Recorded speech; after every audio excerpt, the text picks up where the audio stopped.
Hello friends, welcome back to our study channel integrated focus. आज का हमारा topic है appointment of auditor. Appointment of auditor की अगर हम थियरी में पूरी बुक देखें तो बहुत लेंदी हो जाता है। मैंने इसीलिए इसको चार्ट के फॉर्म में कन्वर्ट किया है ताकि आपको हेल्पफुल हो रिटेन करने में।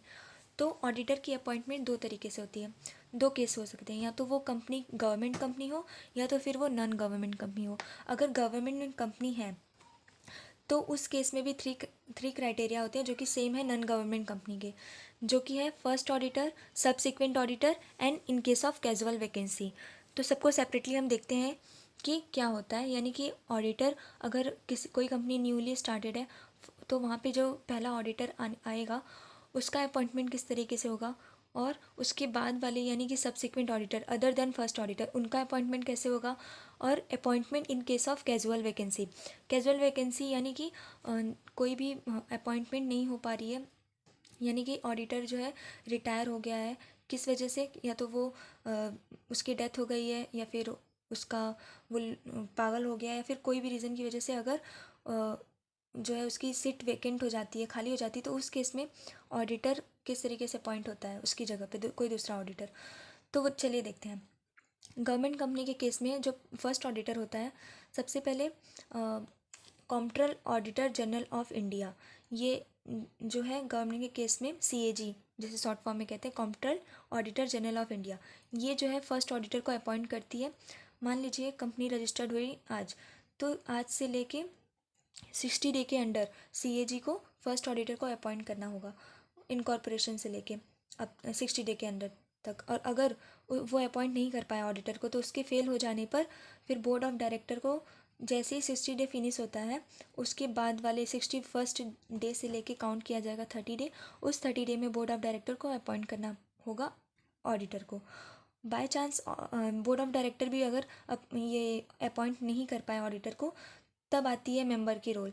तब मेंबर यानी कि जो शेयर होल्डर होते हैं कंपनी के, वो एक्स्ट्रा ऑर्डिनरी जनरल मीटिंग में ऑडिटर को अपॉइंट करते हैं। उनको भी 60 डे का चांस दिया जाता है जैसे ही ये 30 डे बीओडी का ख़त्म होता है। तो आप ऐसे याद कर सकते हैं 60-30-60, 60-30-60 का रेशियो है। ये गवर्नमेंट के फर्स्ट ऑडिटर के केस में है। अब जो सब्सिक्वेंट ऑडिटर आते हैं यानी कि फर्स्ट ऑडिटर के अलावा, तो उस केस में जो सीएजी है वो 180 डे के अंडर में अपॉइंट करता है सब्सिक्वेंट ऑडिटर को। यानी कि जब फर्स्ट एजीएम हो जाती है, यानी कि फर्स्ट ईयर कंप्लीट हो जाता है, उसके बाद वाले जो ऑडिटर अपॉइंट होते हैं उसके लिए 180 डे का टाइम रहता है, 180 डे के अंदर अपॉइंट करना होता है। थर्ड केस है कैजुअल वैकेंसी। तो कैजुअल वैकेंसी में भी, क्योंकि गवर्नमेंट कंपनी है यहाँ पे, तो पहले प्रीफर किया किस हो जाएगा, सीएजी। हर केस में सबसे पहले सीएजी अपॉइंट करता है, बस डे जो है वो याद करने होंगे। तो कैजुअल वैकेंसी में भी 1 महीने के अंदर सीएजी को अपॉइंट करना पड़ता है ऑडिटर को, और अगर वो फेल हो गया इस केस में भी, तो बोर्ड ऑफ डायरेक्टर को 30 डे के अंदर ही ऑडिटर को अपॉइंट करना पड़ेगा। तो ये हो गया गवर्नमेंट कंपनी का केस। अब हम देखते हैं नॉन गवर्नमेंट कंपनी, यानी कि ऐसी कंपनी जो कि गवर्नमेंट कंपनी नहीं है। मैं आपको बता दूं, गवर्नमेंट कंपनी की डेफिनेशन जो है सेक्शन 2 सबसेक्शन 45 में इंडियन कंपनी एक्ट में दी गई है, जिसमें कहा गया है कि गवर्नमेंट कंपनी वो कंपनी होती है जिसमें किसी कंपनी में जो शेयर कैपिटल है हेल्ड किया गया है, ऐसी कंपनी मतलब 51% से ज़्यादा, या तो गवर्नमेंट कंपनी ने होल्ड किया है या तो स्टेट गवर्नमेंट, यानी या फिर स्टेट और सेंट्रल गवर्नमेंट दोनों ने मिल के। तो 51% से ज़्यादा स्टेक जिसमें होता है उसको कहते हैं गवर्नमेंट कंपनी, और इसका अपोजिट है नॉन गवर्नमेंट कंपनी। इस केस में भी जो फर्स्ट ऑडिटर होता है, तो यहाँ पे सीएजी का रोल नहीं होता, सीएजी का रोल सिर्फ गवर्नमेंट कंपनी में होता है। तो इसमें सबसे पहले बोर्ड ऑफ डायरेक्टर को 30 डे के अंदर फर्स्ट ऑडिटर को अपॉइंट करना होता है, और अगर बोर्ड ऑफ डायरेक्टर फेल हो गया इसे अपॉइंट करने में, तो फिर मेंबर जो है 90 डे के अंदर अपॉइंट करते हैं ऑडिटर को। नेक्स्ट है सबसिक्वेंट ऑडिटर। सबसिक्वेंट ऑडिटर में भी सबसे पहले इसमें डेज नहीं दिया गया है, इसमें सिर्फ सबसिक्वेंट ऑडिटर को मतलब समझाना है कि सबसिक्वेंट ऑडिटर का मतलब क्या होता है। यानी कि फर्स्ट ऑडिटर के बाद के जितने ऑडिटर होते हैं अपॉइंट होते हैं उसको सबसिक्वेंट ऑडिटर कहा जाता है। ये जो है जैसे ही फर्स्ट एजीएम ख़त्म हो जाता है, यानी कि जो सेकेंड फर्स्ट एजीएम के बाद, यानी कि 6 साल, इस 1 साल को अगर छोड़ दे तो 6 साल माना जाएगा। वैसे 5 ईयर का गैप होता है, यानी कि 5 ईयर के लिए सबसिक्वेंट ऑडिटर अपॉइंट होते हैं, और जैसे ही 5 ईयर कंप्लीट होता है यानी कि 6th एजीएम के कंक्लूजन तक सबसिक्वेंट ऑडिटर अपॉइंटेड रहते हैं। उसके बाद वो रिटायर हो जाते हैं और फिर रोटेशन बेसिस पे होता है अपॉइंटमेंट। तो अगर क्या बोलते हैं, सब्सिक्वेंट ऑडिटर की जो अपॉइंटमेंट होती है उसकी नोटिस जो है कंपनी को ROC यानी कि रजिस्ट्रार ऑफ कंपनी को देनी पड़ती है विदिन 15 डे के अंदर सब्सिक्वेंट ऑडिटर की अपॉइंटमेंट के बारे में ROC को इन्फॉर्मेशन देनी पड़ती है, नोटिस देनी पड़ती है। अब हम देखते हैं casual vacancy in case of non government company. इसमें भी सबसे पहले बोर्ड ऑफ डायरेक्टर को 30 डे के अंदर अपॉइंटमेंट करनी होती है ऑडिटर की, same as first auditor. But अगर कैजुअल वैकेंसी अदर रीज़न की वजह से हुई है तो ठीक है, लेकिन अगर रेजिग्नेशन की वजह से हुई यानी कि उसने रिज़ाइन कर दिया ऑडिटर ने, तो उस केस में 3 मंथ का टाइम ले सकता है बोर्ड ऑफ डायरेक्टर उसे अपॉइंट करने के लिए। और उसके रेजिग्नेशन के अलावा कोई अदर रीज़न है तो उस केस में 30 डे से कम हो जाएगा। ये तो मैंने चार्ट के फॉर्म में बता दिया कि डे जो है एक जगह पे आपको मिल जाए कि कहाँ पे डे जो है इम्पॉर्टेंट है। तो इससे आप देख सकते हैं कि गवर्नमेंट कंपनी में ओवरऑल 150 डे लगते हैं और in case of non government company overall 120 day लगते हैं। इसमें CAG की इंपॉर्टेंस पहले दी जाती है प्रायोरिटी, और इसमें बोर्ड ऑफ डायरेक्टर को पहले दी जाती है।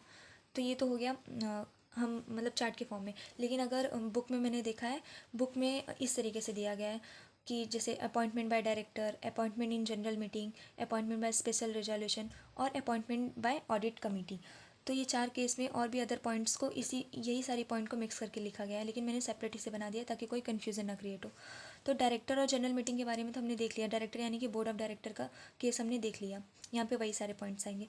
अपॉइंटमेंट इन जनरल मीटिंग में भी मेंबर का रोल आएगा, यानी कि AGM EGM वाला पार्ट, तो ये भी हमने कवर कर लिया मेंबर वाले पॉइंट। अब देखते हैं अपॉइंटमेंट बाय स्पेशल रिजोल्यूशन, यानी कि स्पेशल रिजोल्यूशन पास करके कब अपॉइंटमेंट की जाती है। तो उसके कुछ कंडीशन होते हैं, जैसे कि मान लो कोई ऐसी कंपनी है जिसका 25% सब्सक्राइब शेयर कैपिटल जो है वो या तो पार्टली या तो होली किसने हेल्ड किया हो, कोई भी गवर्नमेंट कंपनी या पब्लिक फाइनेंशियल इंस्टीट्यूशन या फिर central government, state government.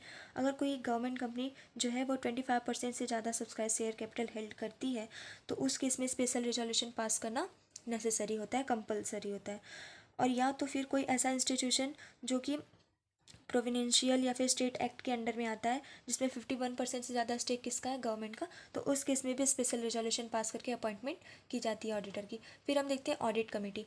Audit committee कब बनाई जाती है? ऑडिट कमेटी तब बनाई जाती है जब किसी पब्लिक कंपनी का जो क्या कहते हैं, all public company with paid up capital of 10 crore rupee और मोर, यानी कि किसी कंपनी का जो पेडअप कैपिटल होता है वो अगर 10 करोड़ या उससे ज़्यादा है तो उसे ऑडिट कमेटी बनानी पड़ती है। या तो फिर उसका जो टर्नओवर है, टर्नओवर यानी कि सेल्स रिटर्न पूरा जो है उसका ओवरऑल रेवेन्यू 100 करोड़ रुपी या उससे ज़्यादा है उस केस में। और थर्ड कंडीशन है कि ऐसी कोई पब्लिक कंपनी जिसका एग्रीगेट आउटस्टैंडिंग लोन या बोरोविंग, डिबेंचर, डिपॉजिट वो 50 करोड़ रुपी या उससे ज़्यादा है, यानी कि लोन अगर देखें तो 50 करोड़ या उससे ज़्यादा है, और टर्नओवर देखें 100 करोड़ या उससे ज़्यादा है, और पेडअप कैपिटल देखें 10 करोड़ रुपए या उससे ज़्यादा है। तो ये तीनों केस में पब्लिक कंपनी के ऑडिट कमेटी को अपॉइंट करना नेसेसरी होता है।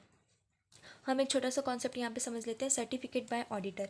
यानी कि जब ऑडिटर को अपॉइंट किया जाता है तो उससे नोटिस भेजी जाती है कि हाँ आपका मतलब कि आपको आपका जो अपॉइंटमेंट है वो एक्सेप्ट या रिजेक्ट किया गया है कि नहीं, वो उसे नोटिस दी जाती है।